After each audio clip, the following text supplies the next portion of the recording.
Oui, bonjour. La, la question qu'on peut se poser, c'est-à-dire que si on revient au début de cette journée, de ce matin, lorsqu'il a été dit que le politique se demandait s'il était opportun de maintenir des états généraux de la bioéthique, vu la vitesse de progression des sciences, et de savoir si le législateur pouvait lui-même s'ajuster à la vitesse de progression de la science aujourd'hui. La question qu'on peut se poser, c'est est-ce que les médias, pour faire du papier critique, en temps réel, ou quasiment en temps réel, au regard de la vitesse de propagation de ces découvertes et ces projets de recherche, est-ce que les médias ont les moyens aujourd'hui, sont armés, au regard de la temporalité de l'information, de la demande sociétale sur la vitesse de l'information, sont armés pour pouvoir sortir des papiers critiques? Est-ce qu'ils ne sont pas un petit peu comme notre législateur avec la bioéthique, obligés d'être suiveurs? C'est vrai que ces sujets intéressent différents secteurs des médias. Hein. Ça intéresse les gens qui font de l'information scientifique. Ça intéresse aussi les médias économiques. Ça intéresse l'information générale, quand on le voit bien avec la bioéthique. Donc ça intéresse différents types de journalistes qui ne travaillent pas forcément de la même façon, en fait. Moi, je suis dans une rédaction qui est assez pléthorique et où on ne fait pas tous le même métier. Mes collègues qui travaillent sur Internet, c'est très cadré ce qu'ils font.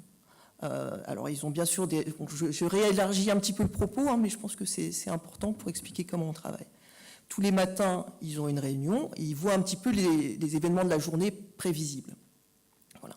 Et ils se les répartissent. Mais ceci dit, ils sont en alerte permanente sur ce qui se passe dans la journée, que ce soit aux États-Unis, enfin, dans tous les coins du monde. On a même, pour vous dire, une rédaction qui est basée à Los Angeles, donc en décalage horaire, pour pouvoir intervenir la nuit s'il se passe quelque chose. Voilà.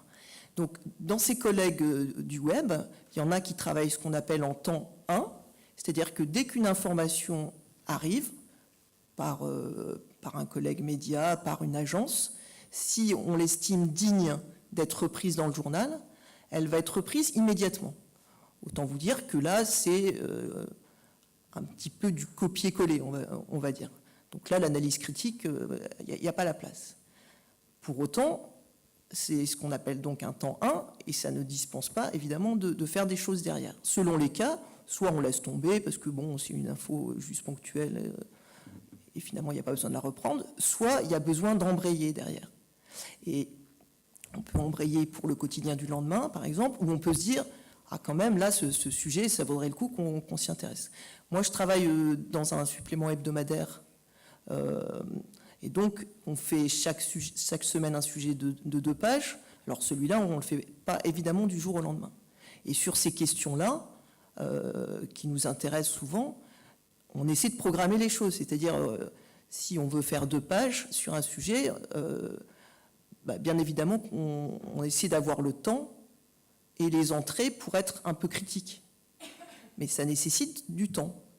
En travaillant dans le supplément hebdomadaire, nous, on l'a, le temps, on le prend, mais si, pour une raison ou pour une autre, nos chefs nous disent « oui, mais ça, il faut un truc pour demain », il y aura un premier temps et on fera avec les moyens du bord.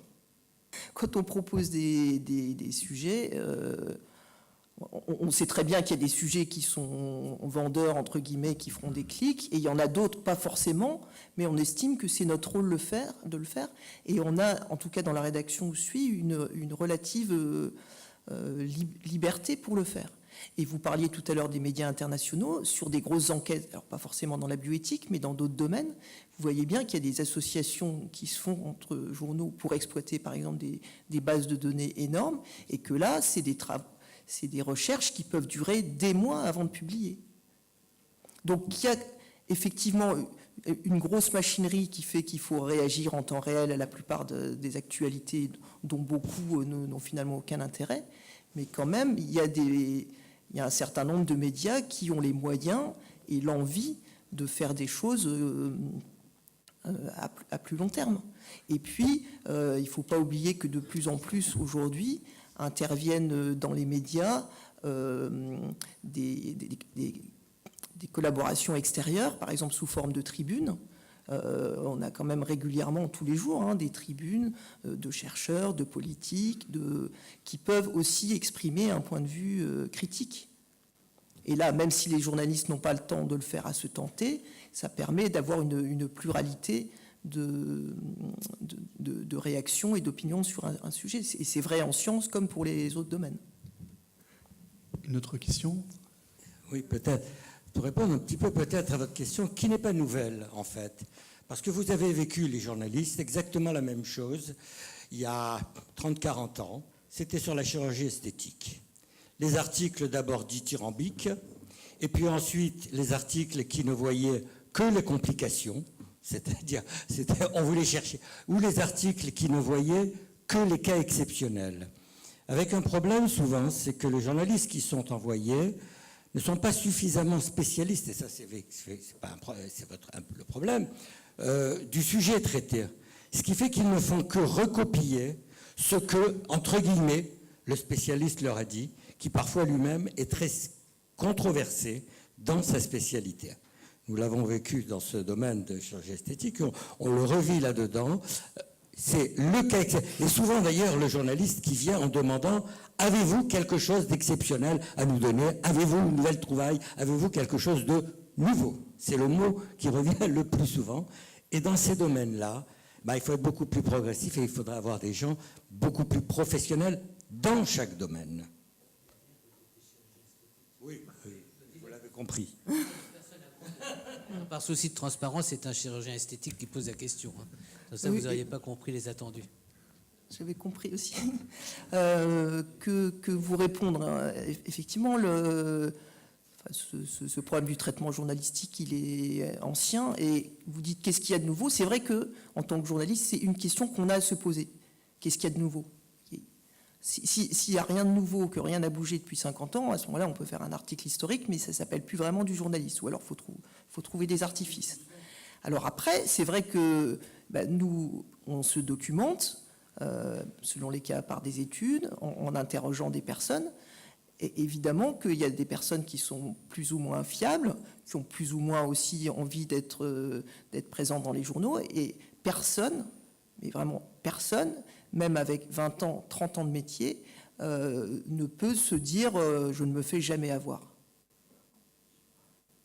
Parce que ça, il y a des gens qui sont très, très, très malins. Et sinon, juste une chose sur les communiqués, les personnes qui travaillent en lien avec les journalistes, les agences de presse, etc., les universités, ont très bien compris que les journalistes avaient de moins en moins de temps. Donc que si on leur apporte sur un plateau un truc bien fichu, avec le numérique qui fait que c'est une espèce de machine à qui il faut donner sans cesse à manger, et il n'y a pas de... Il y a beaucoup moins de hiérarchie, puisqu'on peut faire 150 articles dans la journée, alors que dans un journal, il faut se limiter à 100. Donc là, on peut faire 150 si on veut. Donc les universités l'ont bien compris, pas seulement les industries privées, que si on amène aux journalistes un truc qui a l'air bien fait, un communiqué bien fait, avec même déjà la citation du professeur, avec même déjà le témoignage, avec la vidéo et l'infographie, ça peut très bien se passer et le truc est repris très bien sur le site en 10 minutes chrono. Comme le sujet du jour, c'est pas éthique, déontologie et journalisme, et en plus on a une journaliste qui est une scientifique, donc il y a déjà un biais dans vos réponses, que vous êtes extrêmement compétente. Il n'a qu'à voir votre contribution pour le livre que vous avez fait avec Marc. Moi, je voulais reprendre la question des libertés individuelles, la question de la régulation de toutes ces nouvelles pratiques dans une démocratie qui s'interroge sur ses repères, sur ses valeurs et sur justement ces motifs de régulation. En ouvrant une parenthèse, que de plus en plus, les journalistes sont des relais de communication, parce que aussi bien les universités que les équipes scientifiques ont besoin d'exister, donc en leur communiquant. Et on voit très bien aujourd'hui, ils sont des relais quelquefois utiles, parce que pour qu'une équipe puisse perdurer dans le temps, il faut bien qu'elle ait une médiatisation de ce qu'elle fait. C'est une manière aussi de restituer à la société, quand c'est des recherches académiques, un investissement qui a été fait, c'est aussi une question de concertation. Ce qui manque peut-être, c'est après les journalistes, d'autres relais pour participer au débat. Et s'il faut attendre tous les 7 ans une concertation sur la bioéthique qui mène aux conclusions qu'on a aujourd'hui, c'est assez décevant. La vraie question que je vais me permettre de poser, c'est en termes de droits des personnes et de libertés individuelles. Quelle est, selon vous, l'instance qui aujourd'hui, alors qu'on peut être normatif, et tout à l'heure Edgar a dit, on peut être très très normatif et assez systématique dans le fait, avec des techniques douces, qui ne sont pas la lobotomie, arriver finalement à réguler les comportements, à modifier des attitudes, bref, à faire qu'un certain nombre de sujets soient d'une certaine manière régulés dans leur positionnement, notamment par rapport aux addictions. Tout ça est très très subjectif. Quelle est l'instance aujourd'hui qui pourrait, j'allais dire, avec une certaine légitimité, réguler dans le sens de dire ce qui doit être fait d'un point de vue strictement médical par rapport à ce qui relèverait, j'allais dire, d'une approche sociétale très contestable, puisque selon l'autorité, selon ses modes de pensée, on voit des idéologies qui peuvent se développer à cet égard. Bref, est-ce qu'il y a une instance aujourd'hui de régulation ? Beaucoup du débat de la bioéthique aujourd'hui, et on l'abordera mieux cet après-midi sur l'augmentation, là on est encore sur le traitement, mais sur l'augmentation des performances des gens, s'interroge sur est-ce que c'est encore de l'ordre de la thérapeutique, est-ce que c'est encore dans l'ordre du médical ? Voilà. Qui aujourd'hui et comment arriver à avoir de la clarté un peu critique là où se situent ces enjeux ? Ouais, oui, je suis très en difficulté là pour répondre parce que c'est effectivement c'est le travail des assemblées comme aujourd'hui participe un petit peu à les médias également. Voilà, c'est un petit peu quelque chose de vraiment plurifactoriel là, qui contribue. Est-ce qu'il y a une instance aujourd'hui qui met des garde-fous ? Je n'ai pas ma connaissance. En fait, on l'a vu en psychochirurgie avant que le CCNE, le 25 avril 2002, donne de nouveau son autorisation. On s'aperçoit que finalement, il n'y avait jamais eu d'interdiction, mais tacitement, en fait, ça avait été mis en veilleuse, cette psychochirurgie lésionnelle, parce que les médias, parce que les instances, parce que le public, parce que les médecins s'apercevaient. Donc il y avait une certaine sagesse qui se dégageait de là. Donc, mais je serais bien normal de dire aujourd'hui à qui reviendrait le fin mot, quoi. Par rapport à tout ce qui s'est dit depuis ce matin, c'est qui semble se banaliser et ce n'est même plus discuté en amont d'un espace d'éthique comme celui-ci. C'est la question du concept même de vie psychique. La vie psychique est quand même quelque chose, d'un système de représentation qui se construit à travers le lien à autrui, le lien à l'autre par l'intermédiaire du langage. Or, on a entendu ce matin des exposés très intéressants et pointus sur des aspects d'intervention directe sur la matière cérébrale, où ce qui est promu, c'est ce qui est visible. Or, jusqu'à présent, en psychiatrie, puisque c'est surtout en psychiatrie que ça m'interpelle, en tout cas moi en tant que psychologue, puisque je travaille depuis environ 50 ans avec des personnes cérébro-lésées, c'est la question voilà, qu'est-ce qu'il en est de la vie psychique qui ne soit pas seulement avec un support, enfin qu'on ne conçoive pas uniquement en termes de support matériel cérébral sur lequel on peut intervenir physiquement, matériellement, dans la réalité de la matière organique. Voilà, et je m'étonne un peu que ce débat de fond sur qu'est-ce que c'est que le soin psychique, notamment en psychiatrie, n'émerge pas en début même de nos débats, parce que c'est vraiment pour moi la question fondamentale éthique. Toutes les thérapies de la psychochirurgie, elles s'adressent en l'occurrence aux patients chez qui le soin psychique a échoué. Et on le sait que malheureusement, il échoue souvent. En psychiatrie.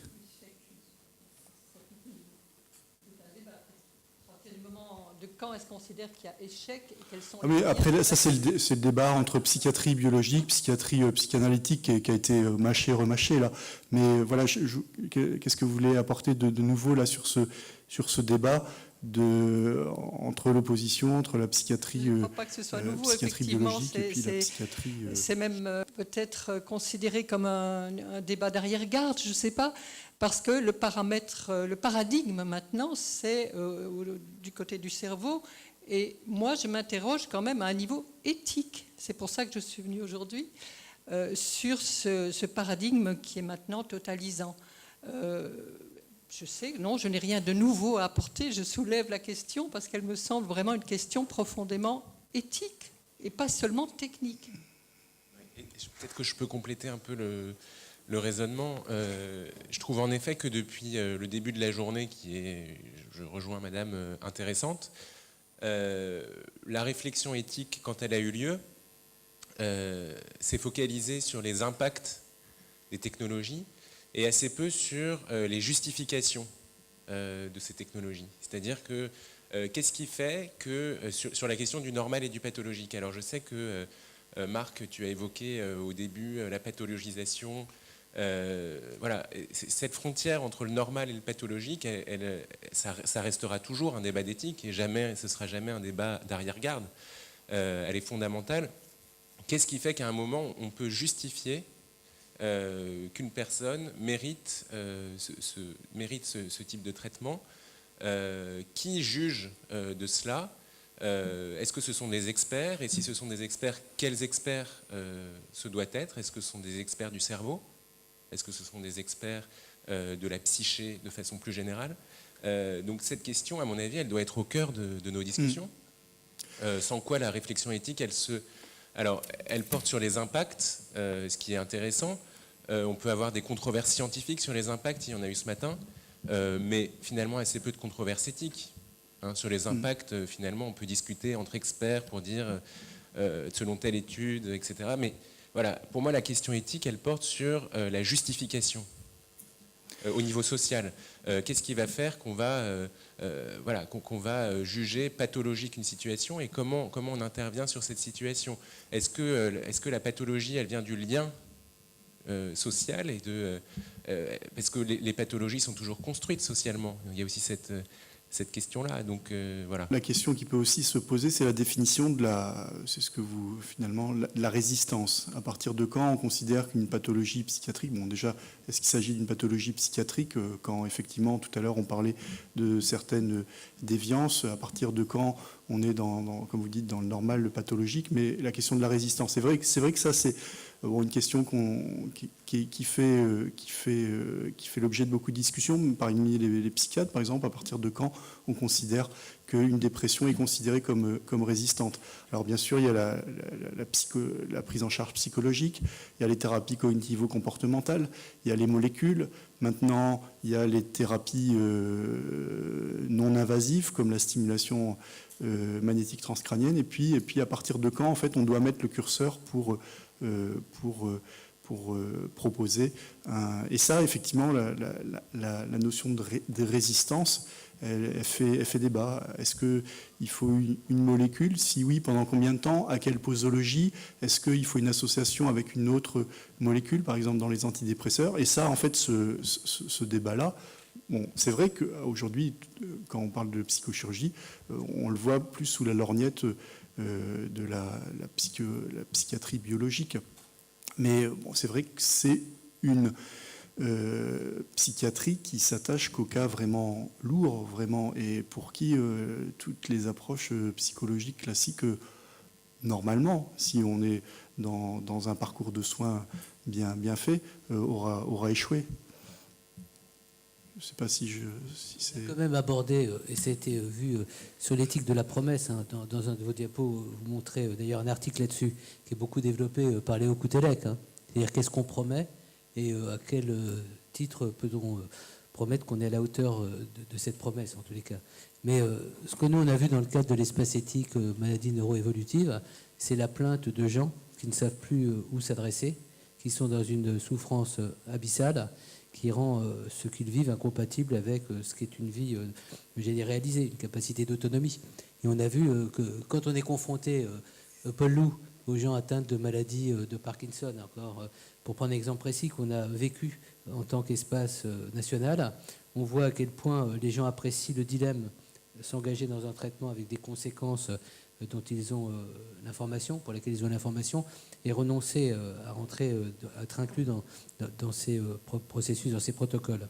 Mais je dis, il y a des souffrances, il ne faudrait pas qu'au nom de l'éthique, d'une espèce d'absolutisme éthique, on dise, a priori, on révoque toute possibilité d'accéder à une possibilité thérapeutique. Enfin, c'est une question que je me pose, je veux dire. Donc j'ai l'impression que c'est aussi en ces termes qu'il faut poser la question. Est-ce qu'on doit dire, a priori, parce qu'on est dans une phase expérimentale avec toutes les ambivalences, parce qu'on touche au cerveau qu'on a évoqué ici, est-ce qu'on doit dire qu'on doit être dans un attentisme face à des gens qui n'ont pas d'autre ouverture? C'est une question que je me pose. Oui, non, mais c'est une très bonne question. C'est pas la seule. C'est-à-dire qu'il y a aussi la question de, finalement, parce que la justification pour la lobotomie, c'était l'insertion sociale. Hein. Et on voit comment une promesse d'insertion sociale peut se transformer dans les faits en normalisation. Voilà. C'est-à-dire qu'on va essayer de normaliser les gens, de faire en sorte qu'ils soient conformes à une norme sociale. Voilà. Est-ce que ces questions, elles continuent de se poser aujourd'hui pour l'addiction, pour Alzheimer, pour la schizophrénie? Voilà. Est-ce qu'au lieu d'être dans l'inclusion, on ne doit pas être aussi dans la non-exclusion? Parce que finalement, s'il doit y avoir inclusion, c'est qu'il y a d'abord eu peut-être exclusion. Donc, je ne révoque pas du tout ces techniques en disant, enfin, pas du tout, hein, c'est pas du tout mon propos, mais juste, est-ce qu'on peut aussi porter le questionnement éthique sur cette question-là, de la normalisation? Il y a une mise en balance de l'asservissement, l'assujettissement de l'individu à sa maladie, hein, qui est, comme on disait, qui produit une souffrance en psychiatrie qui est terrible. Et puis, mais avec le possible, et c'est pour ça qu'en fait, on a fait quand même un état des lieux qui était sans concession hein, ce matin. C'est pour ça que votre question, je la trouve un peu virulente, parce qu'on ne peut pas dire que ce soit un plaidoyer pour la psychochirurgie. On en a vraiment révélé toutes les limites. Et donc, d'un côté, l'assujettissement de l'individu à sa maladie, et de l'autre côté, oui, effectivement, il peut y avoir un assujettissement de l'individu à la société, et avec ce que ça peut comporter de la normalisation. Et on l'a vu, on a pris les exemples de la Chine, les exemples d'Amérique du Sud, etc. Mais voilà, on a des outils aujourd'hui qui sont prometteurs, pour lesquels en fait qui sont encore en cours d'évaluation, mais il faut aussi leur donner la chance, et c'est pas incompatible avec l'approche psychologique là, qui est fondamentale. Pour revenir sur la question des addictions, la non-exclusion, en fait, dans le domaine en tout cas de la prise en charge des addictions, ce sont des concepts qui sont même complètement intégrés en fait à la prise en charge. C'est-à-dire, dans l'addictologie moderne, justement, les professionnels de santé qui prennent en charge les addicts, on parle de réhabilitation psychosociale. Ce sont même souvent des gens qui sont militants pour la décriminalisation justement des pathologies, des conduites addictives. Donc moi je suis entièrement d'accord avec toi, et c'est pour ça que moi je suis assez pessimiste, enfin pas pessimiste, mais assez défavorable à la psychochirurgie dans le domaine des addictions, puisque on a une tendance à apporter une réponse un peu réductionniste justement des conduites qui sont beaucoup plus complexes, et notamment la pathologie du lien. Il n'y a pas qu'un processus neurobiologique autonome qui explique les pathologies addictives. On peut prendre en charge les patients avec les psychothérapies, la rééducation, enfin la remédiation cognitive. Enfin, la principale réponse dans le domaine des maladies addictives, elle n'est pas neurobiologique. Elle est vraiment motivationnelle, elle est psychothérapeutique, et on va utiliser en fait un arsenal qui est basé sur la neurobiologie, les médicaments, éventuellement peut-être un jour la stimulation cérébrale profonde, la stimulation magnétique crânienne, pour en fait, abaisser l'intensité du processus addictif, pour le rendre en fait accessible justement aux prises en charge non invasives et pas forcément chimiques. Donc l'idée, enfin la justification de cette démarche-là, en tout cas en addictologie, elle est toujours soulager la souffrance. Voilà, je vais vous proposer une gratification alimentaire, et puis on reprendra à 14h15 avec un déjeuner libre